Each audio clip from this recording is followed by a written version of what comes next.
One dimensional भी कह सकते हैं। C2 जो है ना उसमें दो फिर एलिमेंट्स आ जाएंगे, दो पेयर्स आ जाएंगे ऑर्डर पेयर की फॉर्म में, और दोनों पेयर जो है ना वो कॉम्प्लेक्स नंबर होंगे। जिस तरह से प्लेन होते हैं ना R2 R3, इस तरह से C में भी ये एलिमेंट्स हैं कॉम्प्लेक्स नंबर। तो इसके पहले हम ये प्रूव करते हैं कि जो यूक्लिडियन स्पेस Rn है जो है, इसमें इसमें n एलिमेंट्स होंगे, n रियल नंबर्स होंगे, और उसको इस मैट्रिक्स के अकॉर्डिंग हम उसको प्रूव करेंगे कि ये कंप्लीट है, कंप्लीट स्पेस है। तो मैट्रिक हमने पहले भी डिफाइन किया था, पिछले एग्जांपल में भी था, जो एलपी स्पेस। ठीक है, उसी तरह का ये मैट्रिक है। इसमें जो जे की वैल्यू है 1 से n तक है, और ये डिस्टेंस फार्मूला ही है। ठीक है, एक्स और वाई के बिटवीन जो डिस्टेंस है वो आप इसी फॉर्म से, इसी तरह से निकालते हैं ना। एक्स इक्वल टू ये लिखा हुआ है, देखिए जाई जे, और जे की वैल्यू 1 से n तक है। वाई इक्वल टू ईटा जे, इसकी वैल्यू भी, जे की वैल्यू 1 से n। तो we consider a Cauchy sequence x n in R n. ये कॉची सीक्वेंस सपोज कर लेंगे, ये कॉची सीक्वेंस है, और उसको हमने प्रूव करना है कि वो यूक्लिडियन स्पेस में कन्वर्जेंट है। ठीक है, और उसका जो लिमिट पॉइंट होगा वो भी यूक्लिडियन स्पेस का एलिमेंट होगा। जब भी कंप्लीट प्रूव करना, तो दो चीजें हम प्रूव करते हैं। एक हम प्रूव करते हैं कि कॉची सीक्वेंस को कन्वर्जेंट प्रूव करते हैं, और दूसरी चीज जो पॉइंट ऑफ कन्वर्जेंस है, यानी जो लिमिट पॉइंट है, वो भी उसी स्पेस का एलिमेंट होना चाहिए। एलिमेंट भी प्रूव करते हैं और कन्वर्जेंस भी प्रूव, दो चीजें प्रूव करते हैं। तो ये कॉची सीक्वेंस ले रही है एक्स एन, इसके एलिमेंट्स इस फॉर्म के ले लिया हमने, x m equal to xi 1m and xi n m. ठीक है, ये एलिमेंट्स हमने इसके ले लिए। सर जहाँ भी एक्साई लिखा हुआ है, xi x one, m sir हम एक्स लिख सकते हैं इसको? इसको आप x1m लिख लें, x2m, इस तरह करके ना xnm कर लें, x1 x2 x3 लिख लें ना इसको। ठीक है सर, ठीक। Since xm is a Cauchy sequence, therefore for epsilon greater than 0 there exists a natural number n. dxm and xr is equal to summation zeta jm minus zeta jr whole square under root. ठीक, ये Cauchy sequence की definition है जो apply की है इसने। एक element x M ले रही है, दूसरा एलिमेंट एक्स आर है। कॉची सीक्वेंस के दो एलिमेंट लेते हैं ना सीक्वेंस के, कॉची सीक्वेंस में। यस तो सर, दो लेते तो हैं। उनका उन पे डिस्टेंस फार्मूला अप्लाई किया है। हाँ, डिस्टेंस फार्मूला अप्लाई किया तो ये आ गया,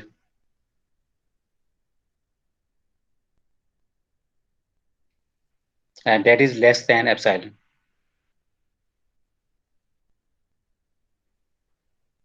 सर हमने ये प्रूफ करना है यानी ना कि एक्सएम हर का एक्सएम। कोशिश, एक्सक्यूज मी सर, हाँ हाँ बोलो।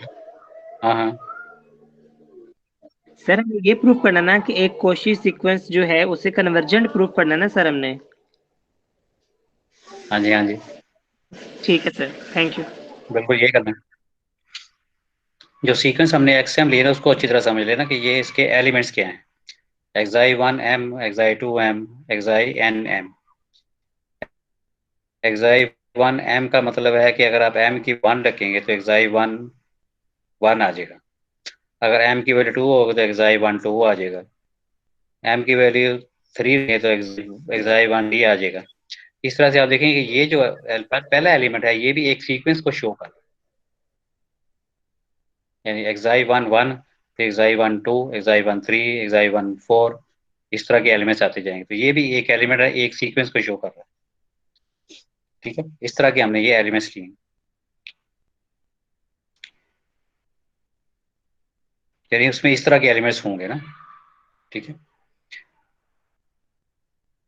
और आप देखें ये लेस देन एप्सिलॉन हमने लिखा है, तो अगर आप दोनों साइड पे स्केयर कर लें तो ये स्केयर रूट खत्म हो जाएगा, तो एप्सिलॉन स्केयर आ जाएगा।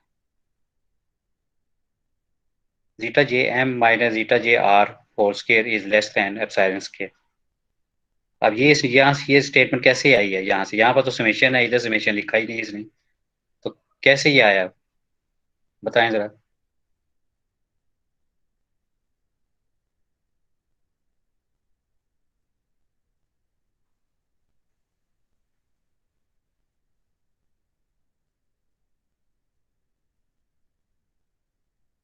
हाँ जी, समेशन का मतलब ये है कि ये सम ऑफ एन टर्म्स हैं, और यहाँ पे उसने एक टर्म लिख दी है, तो ये कैसे आया ये?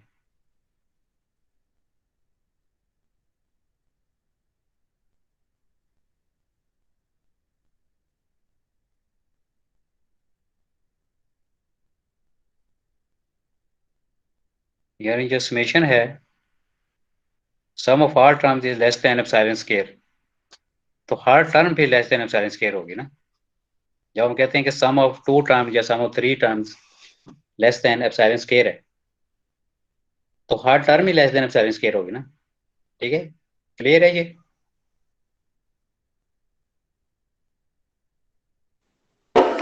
यस सर, लेकिन ये सर समीशन कैसे इतने होगा?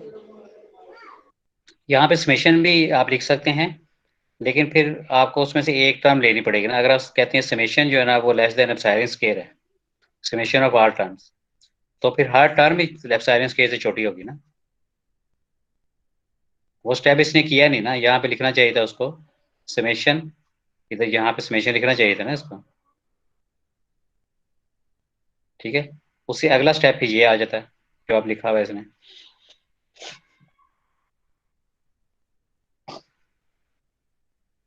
हाँ जी, क्लियर है ये? सर समेशन का मतलब होगा ये जितनी दफा मतलब कि हम आइट्रेशन चलाएंगे सर, ये तो समेशन होती जाएगी। लेकिन सर ये तो एक टर्म लिखी हुई है जो इस वक्त हमारे सामने, ये एक टर्म है हाँ जो हाँ, समेशन एंड करेगा। समेशन जो है ना, इसमें का मतलब एन टर्म्स है ना, इसमें एन टर्म्स ऐड हो रही हैं। ठीक है, यानी कि सम ऑफ एन टर्म्स जो है ना वो लेस देन एप्सिलॉन है, इसका मतलब हर टर्म लेस देन एप्सिलॉन होगी ना। जब जब सम जो है ना वो एप्सिलॉन से छोटा है, तो फिर जो टर्म है वो भी एप्सिलॉन से छोटी होगी फिर। यस सर, आगे लगी समझ क्या कह रहा है। ठीक है ना, इसलिए ये लिखा है इसमें बस। यानी अगर A plus B less than epsilon है, तो ए भी एप्सिलॉन से छोटा होगा, बी भी एप्सिलॉन से छोटा होगा। ठीक है ना, यस सर। पॉजिटिव नंबर अगर है। हाँ, तो यहाँ से हमारे पास ये आ गया zeta J m as i j m minus as i j r modulus less than epsilon. अब जो एज आई जे एम है, ये भी एक सीक्वेंस को शो कर रहा है, और ये रियल नंबर है। ठीक है, ये वाला तो रियल नंबर है ना। जो जो हमने एक्स एम लिया है, जो एक्स आर लिया है, ये तो वो उसके एलिमेंट्स है ना यूक्लिडियन स्पेस के। लेकिन इसके जो एक्स एम के जो एलिमेंट्स आ रहे हैं, जी एक्स आई वन एम, ये तो रियल नंबर ही है ना, क्योंकि यूक्लिडियन स्पेस कोई भी आप ले लें, सर मैं लें यही तो आर टू पूछना या चाह रहा आर था थ्री। कि सर ये जो सीक्वेंस, सर उसने जो ये सीक्वेंस लिया है, जैसे सर उसने लिखा हुआ है कि writing x m is equal to xi one m. Sir ये जो इसके एलिमेंट्स है सीक्वेंस के, ये नंबर्स होंगे, सीक्वेंसेस नहीं होंगी सर फिर ये। नंबर रियल नंबर ही है ना सर ये। सर ये जो लिखा हुआ है xi one m, xi two m और एक्साई एन एम, सर ये रियल नंबर्स होंगे जैसे one two three four five होते हैं, ये सीक्वेंसेस नहीं ना हाँ, होंगी। एक एलिमेंट थोड़ी है ना ये। एक एलिमेंट या एक एलिमेंट के अगेंस्ट जो है ना, जो xi वन एम है, इसके अगेंस्ट जो है ना वो बहुत सारे एलिमेंट्स आ रहे हैं ना, तो वो एक सीक्वेंस को फॉर्म करेंगे। ठीक है, ठीक है। xi वन वन मैं जैसे आपको बता रहा था, इसके एलिमेंट्स होंगे xi one one, xi one two, xi one three, xi one four, ये सारे डिफरेंट एलिमेंट्स ही है ना, यस तो सर। ये सीक्वेंस बन रही है। इस तरह से xi टू पे आ जाए आप, xi टू एम, उसमें क्या होगा, xi two one, xi two two, xi two three, xi two four, xi two five, इस तरह से ये जो एलिमेंट्स हैं ये सारे सीक्वेंस बनेंगे। ठीक है। और ठीक है सर। हाँ, इस तरह से है ना, क्योंकि एक एलिमेंट थोड़ी xi नंबर, आप सही आप कहने के नंबर तो है, लेकिन हर दफा नंबर डिफरेंट आ रहा है ना।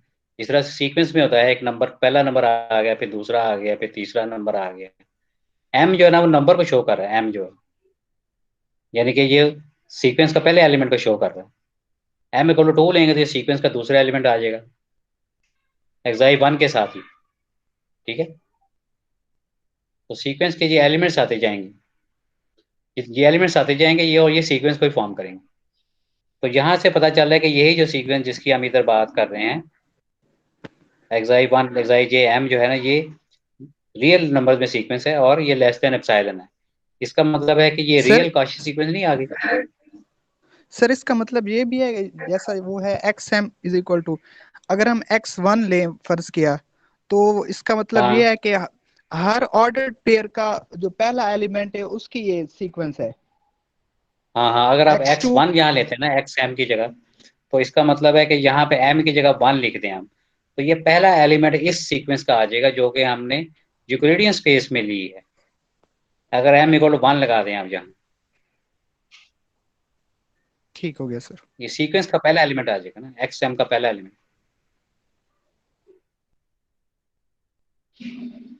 Okay sir. हाँ, पर अगर 2 लगाएंगे तो ये इस सीक्वेंस का दूसरा एलिमेंट आ जाएगा। और इसी तरह से हमारे पास ये जो हर एलिमेंट इसका है, एक्साई एक्साई जे जो है, ठीक है, एक्साई जे एम जो सीक्वेंस बनेगी, ठीक है, ये रियल नंबर में सीक्वेंस आ जाएगी। इस यहाँ से ये शो हो रहा है ना, यहाँ पे देखे ना, ये हमने लिखा है समेशन जो है ना लेस देन एप्सिलॉन है, और इधर हमारे पास क्या आ गया, जो रियल जो सीक्वेंस है वो लेस देन एप्सिलॉन है। इसका मतलब ये हुआ कि ये रियल कॉची सीक्वेंस नहीं आ गई। This shows that for each fix j the sequence is a Cauchy sequence of real numbers. ये रियल नंबर में कॉची सीक्वेंस आ गई ना, वो हमने पहले ली थी यूक्लिडियन स्पेस में कॉची सीक्वेंस। ठीक है, यूक्लिडियन स्पेस में जो कॉची सीक्वेंस ली है, उसका हर एलिमेंट हमने प्रूव कर दिया है कि वो कॉची सीक्वेंस है। ये जो हमने XM सीक्वेंस ली है यूक्लिडियन स्पेस में, उसका हर एलिमेंट कॉची सीक्वेंस है रियल नंबर में। ये हमने यहाँ प्रूव किया है। ठीक है, यहाँ तक देखें, क्लियर है? यस सर, क्लियर है। अब जो रियल नंबर में जो कॉची सीक्वेंस होती है वो तो कन्वर्जेंट होती है, क्योंकि रियल नंबर कंप्लीट स्पेस है, इसलिए हर कॉची सीक्वेंस जो है ना वो रियल नंबर में कन्वर्जेंट होगी। इसका मतलब है कि ये जो हमने सीक्वेंस ली है जीटा जे एम, उसकी कोई ना कोई लिमिट भी होगी भी। उसकी लिमिट हमने सपोज कर ली कि जीटा जे है। ये सेम हम वही चीज कर रहे हैं जो हमने कॉम्प्लेक्स नंबर में प्रूव किया था क्लास में। उसमें भी ऐसे ही किया था हमने कि जो रियल में सीक्वेंस आ गई थी हमारे पास, एक्स उसमें एक्स आई हमने लिया था, है ना, और एक्स आई और वाई आई दो सीक्वेंस नहीं आ गई थी। उसको हमने कहा था कि ये कॉची सीक्वेंस रियल नंबर में है, और रियल नंबर कॉम्प्लीट स्पेस है, इसलिए ये जो कॉची सीक्वेंस आएगी ये कन्वर्जेंट होगी। तो इसमें भी हमने वही कहा है, ये जो रियल सीक्वेंस आई है xi J M, it converges to xi J, इसकी लिमिट ये ले ली।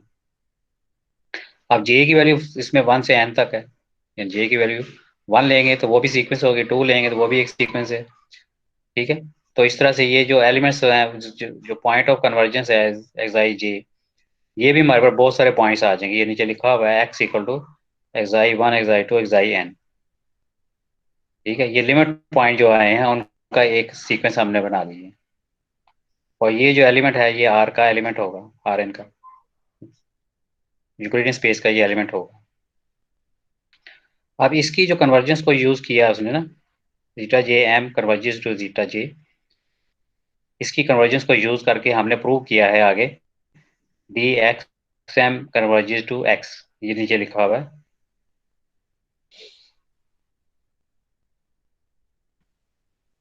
X m converges to x less than epsilon.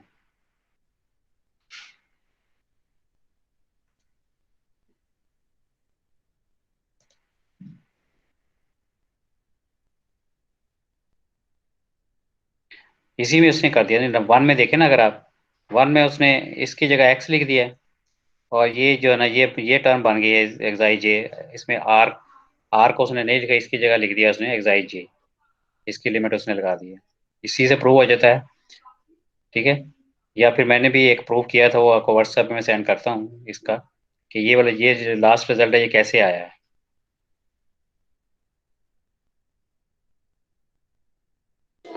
Okay sir.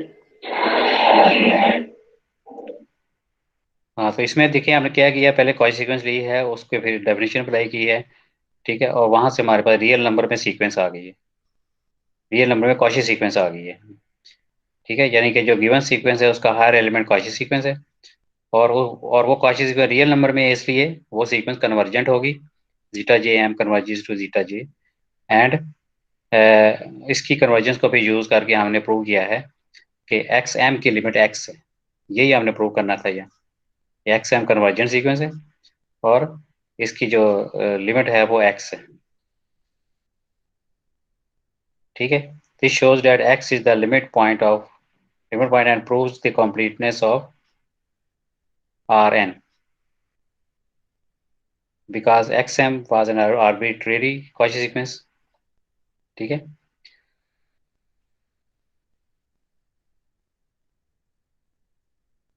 तो इसी तरह के आगे फिर दो प्रूफ्स और किए हुए हैं इसने, एक जो है ना वो ये मेरा ख्याल एल इन्फिनिटी को प्रूव किया हुआ है, और आगे एल पी जो है ना उसको भी प्रूव किया हुआ है कि ये कंप्लीट है।